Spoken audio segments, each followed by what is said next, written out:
Jake Stuart with the National Sports Media Association. Today, I'm joined by four-time and 2021 Indiana Sportswriter of the Year, Gregg Doyel. Greg, thank you so much for being here.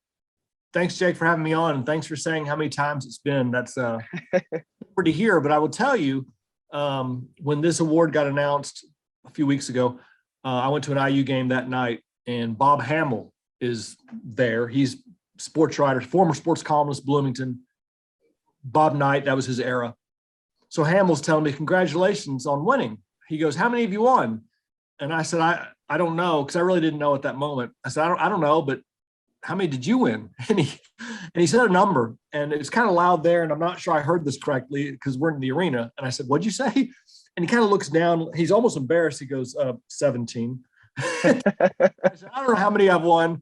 It's not that many. Let's change the topic right now. So anyway, well, four is no small number. So congratulations, Greg. It's small compared to 17, though, Jake. All right. Well, I will say for those of us that don't know Greg's an Indy Star sports columnist. Maybe even if you do know that about Greg, you don't know that he was an amateur boxer and he went to the University of Florida. Is that correct, Greg? Am I right on that? Yeah. In that order. I'm pretty proud of Florida, especially now that Urban is not the coach anymore, and now that Dan Mullen, that idiot's gone. It's hard to, and you go to Wake, and so it's hard to be a sports writer, sports broadcaster, whatever, and be objective. Like, you're not supposed to root for your school, but you go to that school. Right. I had it easy because Florida was cheating in every sport when I was there. And then, Steve's,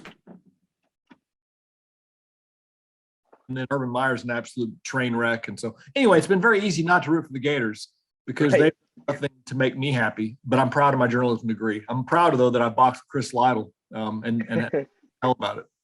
Well, Greg, I know this is your fourth award. Maybe it doesn't quite mean as much to you as the first one, but what does this one mean to you? Does it mean as much to you as the first one? Oh yeah.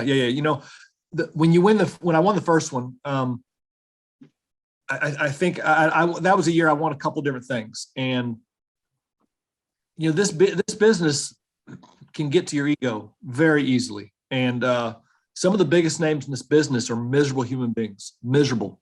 I would like to fight a lot of them because they're just awful people. They think they're so important, and they're not. But when I got this job in 2014 and won a couple awards that year, next year, whatever, it went to my head a little bit like, ooh, I'm pretty good. And, I'm going to keep winning these things. And so I took for granted the second time I won, I think. Like, you better win. Right. You better win. Because if you didn't win, that means you're taking a step back, right? If once you've run a 10 flat 100, you better run a 10 flat, or you can't run 11 second 100. That means you've gone. So you can't let someone beat you anyway.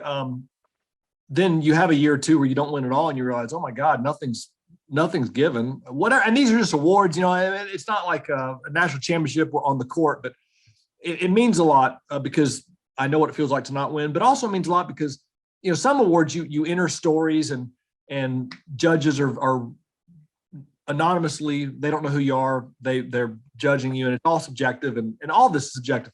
This is different. This is nominated and voted on by people around the state. Absolutely. Yeah. So it's not just a contest about writing. I don't think it's a somewhat of a popularity contest. And I don't mean that as bad as it sounds. What I mean is, if you're a rotten person, you're not winning this award. If people don't like you, there's plenty of great candidates every year. If people thought I was an egomaniac jerk, then they'll pick somebody else. So I really, really appreciate winning this because I want to be, whatever I am as a writer, whatever any of us are, you want to be known as a decent guy or decent woman, and so that means something to me. It means a lot to me. Well, I know you wrote in the past for the Charlotte Observer and the Miami Herald, to name a few, and now obviously the Indy Star. So you've been around some pretty awesome writers. Who would you say are a few people you looked up to growing up that got you into sports writing? Well, first of all, the best writer the most talented journalist I've ever seen, and I had the good fortune of working with him in his shadow. I mean, way down, Dan Le Batard, when he was at Miami, the Miami Herald. He's 1 year older than me, and right now that doesn't mean a whole lot. But back then, when I'm 25 and young and thinking I'm good, I'm at the Miami Herald and I'm covering the Marlins. I'm special. Dan Levitard's 26 and is the freaking sports columnist for the Miami Herald, winning national awards, the charts. And then he goes on TV and has his TV shows, and he's unbelievable. He's got his radio shows. He's unbelievable. He's as good as it gets in every media form we have. Talking, TV, writing, breaking news. I'll never see anybody like that. Like, every now and then you see an athlete and you say, I'll never see that again. And there are athletes that, like LeBron, we'll never see that again. Dan Levitard, we'll never see that again. He's a GOAT. He's the GOAT talent. So he's the best I've ever been around. I learned a lot of humility from him, just because you realize you're not that, it's important. As I've told you before, it's important to remember that we're not that big a deal. And there's always somebody better. Levitard was a slap in my face, and I needed it. Well, take me back to the beginning, Greg. What brought you into this industry? Learning to read by my dad opening up the Sunday Oklahoman when I'm 5 years old, because he wanted to teach me to read, but he also was sick of me busting his chops, like how the Sooners do. How many yards did Elvis Peacock run for? He taught me to read by reading the sports page in Norman, Oklahoma, because I love the Sooners. Don't love them anymore, but as a kid I did. So in a way, you could say I was born to do this. But then in ninth grade, and I've written about this woman before, in ninth grade, my English teacher in Wisconsin said to me someday, because I played sports, and like a lot of us did, and she said, well, Greg, you like sports, and she's my English teacher. She goes, you're a pretty good writer. Have you ever thought about putting them together and being a sports writer? And I'm 14, so I don't think I probably thought much beyond I want to be a veterinarian or a fireman. Sure, that some people go out and do those things, but the kind of childlike, I'm going to be Superman someday. I never thought about being a sports writer until that moment. And I will tell you that moment, when something's right, it's just right. And I've been a sports writer in my heart and my head from, like that moment. It became, okay, that's who I am. Wow. That's awesome. That's really cool. Especially, learning to read through the sports column. That's a pretty sweet story. And you've probably been surrounded by some. You want to hear, hold on. You need to hear the punchline to this story. I want to hear it. Yeah. It's awful. Like my favorite stories are the ones where I look like a total buffoon. I love, and I had a lot of choices. This is a good one.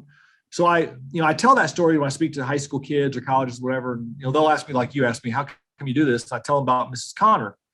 And so one day I'm telling like a fifth grade class at a Catholic school in Indianapolis several years ago about Miss Connor. And I got emotional thinking about it and said, you know what? I'm tired of telling people like you about Mrs. Connor. I need to go find Miss Connor and thank her. I said those words out to these fifth graders. And I said about looking for Mrs. Connor, couldn't find her.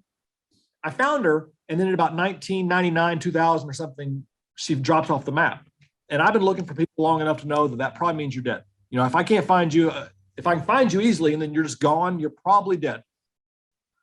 I then called the school and said, I'm looking for Miss Connor and blah, blah, blah. And they told me, I'm sorry, she passed. So I wrote a Teacher Appreciation Week story about Mrs. Connor, including her demise. And that came as huge news to Mrs. Connor, who apparently heard about my story wherever she is. And so my story's online. I've killed Mrs. Connor, and I get a reader emails me and says, hey, your story went over really well with my neighbor, Mrs. Connor.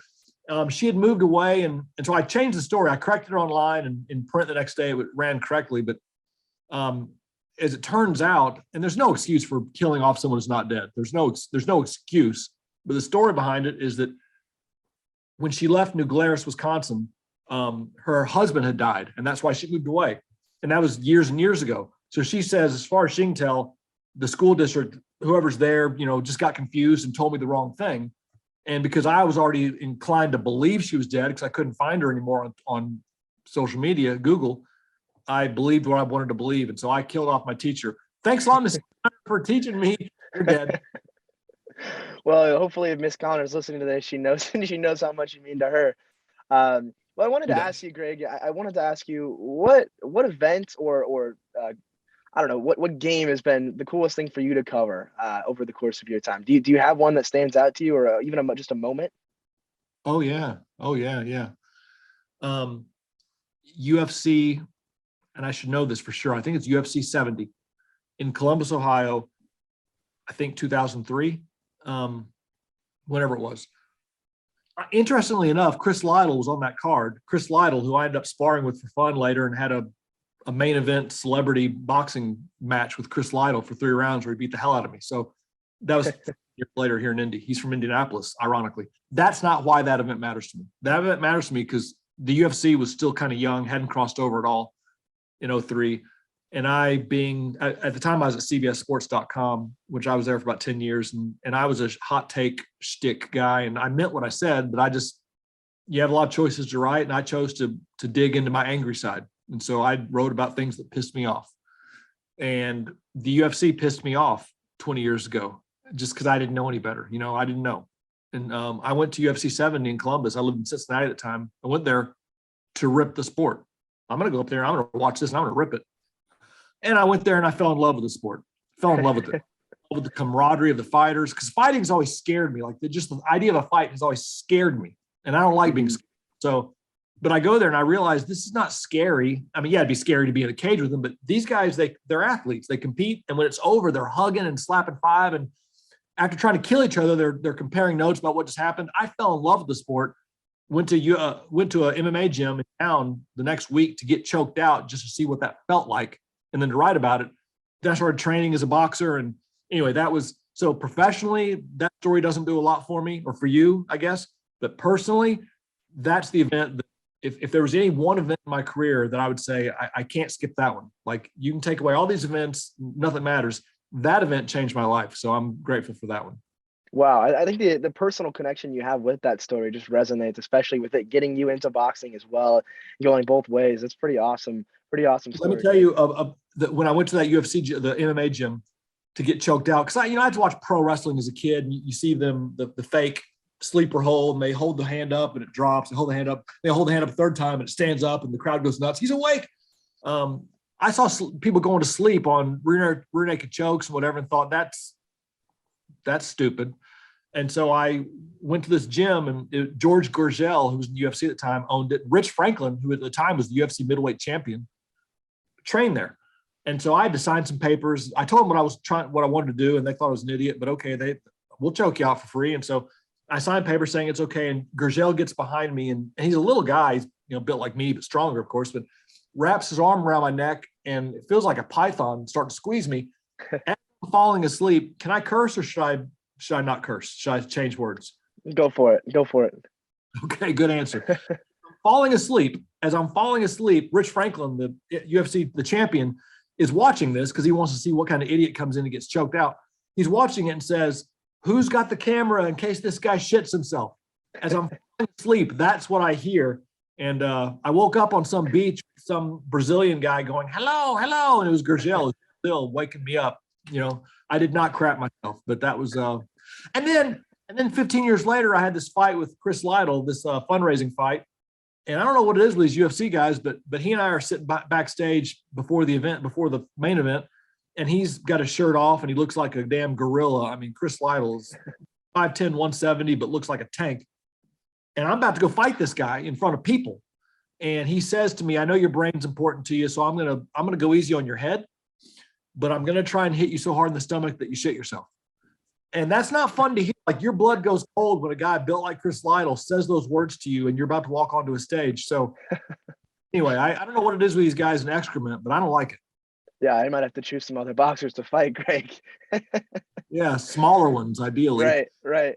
Well, my last question for you today, Greg, and first of all, congratulations again on your award, is, for some younger sports writers just getting into it, what advice do you have? I know you gave me some before we started, but what advice do you have? A couple things. One is don't take yourself so seriously. You're not that good. And then I repeat, you're not that good. Like we all think, hey, my name's in the paper and people in class know who I am. You're not that good. I'm not that good. You're damn sure not that good. You might be that good someday. Right now, you're not that good. The ego is the worst thing that happens to all of us. And it gets in the way because once you think you've arrived, you'll never get there. So you're not that good. Most important thing you can ever hear from me, you're not that good. And I know there's someone out there going, yeah, but he's not talking about, yeah, I'm talking about you. If you're the guy thinking or woman not thinking I'm not talking about you, I am talking about you. And the second thing is you need to read a ton. Read a ton. If you don't like to read, this is not the job for you. And that's okay. Go find something else where you don't have to read. But if you don't love to read, you can't do this. Because if you can't read a lot, you're not going to see what great writing looks like. And if all you live in this echo chamber of your own writing and you think you're good because I recognize that sentence. Well, yeah, you wrote it. It's not that good. We look in the mirror and think, hey, that's a handsome face. No, it's not handsome. You're used to seeing it for 40 years, but you're not pretty. You're not. Same thing with our writing. Just because you recognize the words you wrote, they seem smooth to you because you wrote them. That's not good enough. Read someone better than you and the bar's low. Read somebody better than you. See what good writing looks like. You can't learn how to swing a baseball bat if you look at someone who doesn't know how to swing a bat. Okay. Right. Major leaguer swinging a bat, copy that swing and see what works for you. That's awesome. I love that. I love that advice. It's something that I mean, we haven't heard that from anybody that's this game on here. So it's clearly great advice and something we can all do and apply more often. But Gregg, thank you so much for your time and thanks for coming on today. Hopefully we'll see you in Winston this summer and congratulations on yet another award. I'm thinking of coming. I really am, Jake. Thanks for having me on. Tell Dave I said, hey. Absolutely. And congrats to everybody else that won. It's a big deal. If you don't think it is, you're crazy. It's awesome. Way to go.